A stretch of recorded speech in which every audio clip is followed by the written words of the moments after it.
On est en hyper croissance, on a des milliers de clients partout dans le monde, sauf qu'en fait on est tellement plus aligné que je me dis en fait la boîte elle peut tomber du jour au lendemain quoi. Bienvenue dans le palace.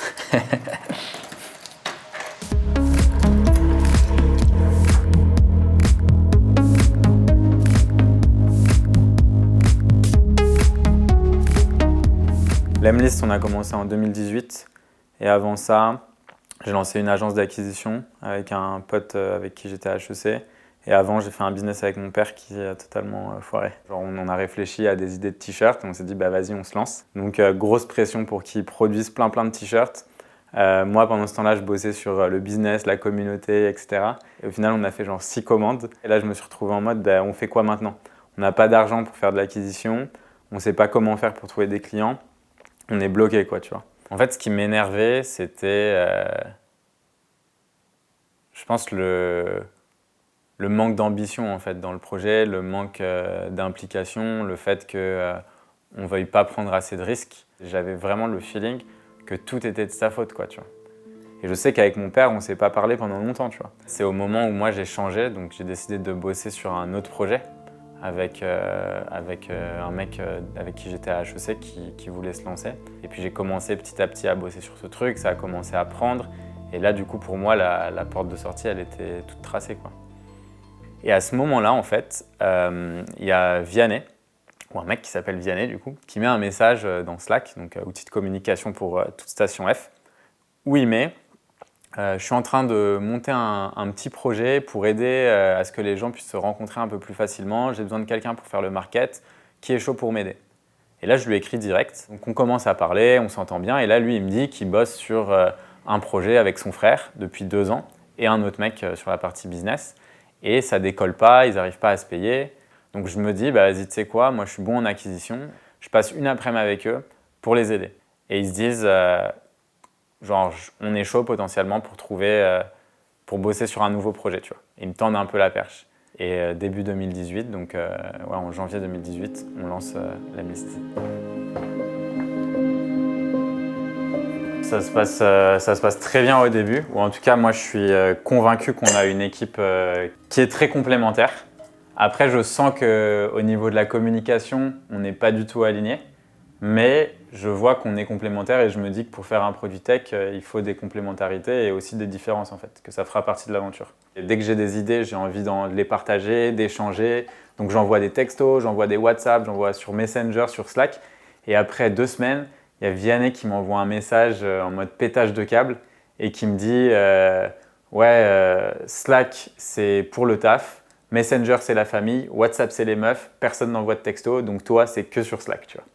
Et là, je me dis, ok, le week-end, j'ai jamais de réponse à mes messages. Donc, je me rends compte qu'en fait, sur toute la partie idéation, ça va être à moi de gérer tout ça et que je vais pas pouvoir vraiment brainstormer avec eux, tu vois. Du coup, on est en hyper croissance. On a des milliers de clients partout dans le monde. On a aussi eu une proposition en fait qui valorise, tu vois, la boîte à plus de 100 millions. On est arrivé avec cette hyper croissance en 3 ans, tu vois, à faire quelque chose que tout le monde nous disait au début de Lemlist qui n'arriverait jamais, tu vois. Et derrière ça, donc, tu vois, il y a les retombées médiatiques, des milliers de messages sur tous les réseaux. Donc, je me dis ultra positif. Sauf qu'en fait, on est tellement plus alignés que je me dis, en fait, la boîte, elle peut tomber du jour au lendemain, quoi. Et il y a cette frustration de mon côté qui continue à monter parce que je me dis, on a une chance exceptionnelle, mais il y a toujours ce côté qui traîne et qui fait que tu as l'impression qu'il y a cette tension permanente où la boîte peut exploser, quoi. Et quand tu as ce choc un petit peu entre tous ces chiffres qui explosent, cette croissance qui est exponentielle, et derrière ça, tu sais que toi, tu dois gérer en fait toute la pression qu'il peut y avoir avec cette relation entre associés, ça devient très très compliqué, ouais. Du coup, à ce moment-là, il y a un énorme clash avec Vianney, donc c'est compliqué.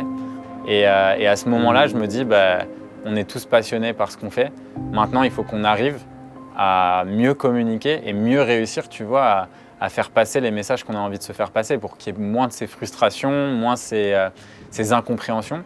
Et là, on se dit, c'est le moment, tu vois, de passer par un coach ou en tout cas quelqu'un qui peut nous accompagner d'externe et qui va nous aider. On commence du coup notre thérapie entre founders et en fait, c'est trop cool parce que tous les sujets difficiles à aborder, en fait, tu as une personne tierce qui vient mettre un cadre de l'écoute et aussi qui fait vraiment l'arbitre. Et en gros, l'idée, c'est un peu d'essayer de comprendre quelles sont les vraies causes de chaque problème et d'aller en profondeur sur des sujets. Et les sujets, en gros, pour nous, c'est on a toujours été très séparés dans ce qu'on fait. Moi, je m'occupe du business, eux s'occupent de toute la partie tech, produits, etc. Et en fait, on ne sait pas travailler ensemble. Et maintenant que la boîte, elle grossit, en fait, on a chacun nos équipes. Et du coup, on a chacun notre façon de travailler, donc ça amplifie en fait tout ça. On parle beaucoup des valeurs de boîte et pendant très longtemps, moi j'étais persuadé que c'était un peu du bullshit, tu vois. Et en fait, petit à petit, je me suis rendu compte qu'on n'avait jamais vraiment défini les valeurs de la boîte ensemble. Donc c'était quelque chose, tu vois, que moi j'avais fait. J'avais trouvé 6 valeurs, tu vois, qui me semblaient être assez correctes. Vianney et François avaient dit OK, mais on ne s'était pas posé à 3 pour en discuter. Et c'est justement en partant tous les 3 qu'on s'est dit, OK, déjà 6 valeurs, c'est beaucoup trop, il en faut que 3, puisqu'il faut que tout le monde puisse vraiment le retenir. Et derrière ça, qu'est-ce qui a fait qu'on est là aujourd'hui, tu vois? Quel est vraiment notre succès et quels sont les points qui font que, oui, on est très différents, mais on est quand même des cercles qui, sur un moment, il y a un petit peu un recouvrement, tu vois. Dans une de nos dernières séances, typiquement, on était en train de discuter d'un meeting qui avait créé des frustrations. On a recruté un CFO récemment, et en fait, ce qui s'est passé, c'est que le mec, on était avec mon CTO Vianney, donc on discutait un petit peu des rôles de chacun dans la boîte. À ce moment-là, Vianney, il dit qu'il bosse sur le produit. Et moi, quand il dit qu'il bosse sur le produit, j'ai l'impression qu'il se rabaisse, tu vois, parce que pour moi, il est CTO, donc en fait, il fait toute la tech, etc. Donc je trouve ça très cool. Donc en fait, je dis, non, Vianney, il s'occupe vraiment de toute la tech, et moi, je m'occupe de la partie business, en gros, pour faire simple. Et en fait, ça a créé vachement de frustration à Vianney. Il était grave vénère, parce que pour lui, le produit, c'est beaucoup plus que la tech, tu vois. Mais en fait, il ne me l'a pas dit. Il a été frustré et énervé pendant tout le week-end. Et c'est pendant la séance qu'on en a discuté. Et donc, en fait, c'est là où tu te rends compte que parfois, tu n'as pas du tout le même vocabulaire, les mêmes définitions, et que ça crée des énormes problèmes de communication et que ça peut péter, tu vois. Et l'idée, c'est justement, à travers ces séances, de ne plus avoir ce genre de problème, quoi. C'est une vraie remise en question pour moi. Et en fait, je me suis rendu compte que mon rôle de CEO avant tout, c'est de faire en sorte que tout le monde ait la même vision, comprenne la mission et soit aligné avec ce qu'on a décidé. Et si tes associés, en fait, tu les as pas mis au goût du jour parce que toi, tu bosses, t'avances, t'as la tête dans le guidon et tu prends pas le temps de communiquer et t'es pourtant persuadé que tout ce que tu fais, c'est génial, tu vois, mais tu prends pas le temps de les aligner, forcément, ça va créer des frictions et ça va créer des clashs, tu vois. Et à ce moment-là, j'avoue que pour moi, ça a été une vraie remise en question parce que je me suis dit, ouais, en fait, c'est mon rôle de faire ça, tu vois. Et au lieu d'être frustré, en fait, je suis pas frustré contre eux ou contre d'autres personnes, je suis frustré contre moi, tu vois. Et je l'ai réalisé aussi après quand même pas mal de temps qu'avec mon père, c'était exactement la même chose, tu vois. Que j'avais été très, très frustré lors de notre business qu'on avait essayé de monter ensemble, simplement parce qu'au final, tu vois, je lui reprochais des choses que je me reprochais à moi-même, tu vois. Je lui reprochais de ne pas assez prendre de risques, de ne pas assez planifier, de ne pas savoir comment développer un business. Mais en vrai, ce n'était pas son rôle, tu vois. C'était mon rôle. Et je pense que c'est une des clés aussi quand tu lances un business, c'est de définir les rôles de chacun. Parce qu'une fois que la définition des rôles, elle est claire, chacun connaît et est au courant, tu vois, de ses missions et peut plus se cacher derrière des reproches ou des frustrations ou de dire que mais si tu n'avances pas, c'est pour X ou Y raison, quoi.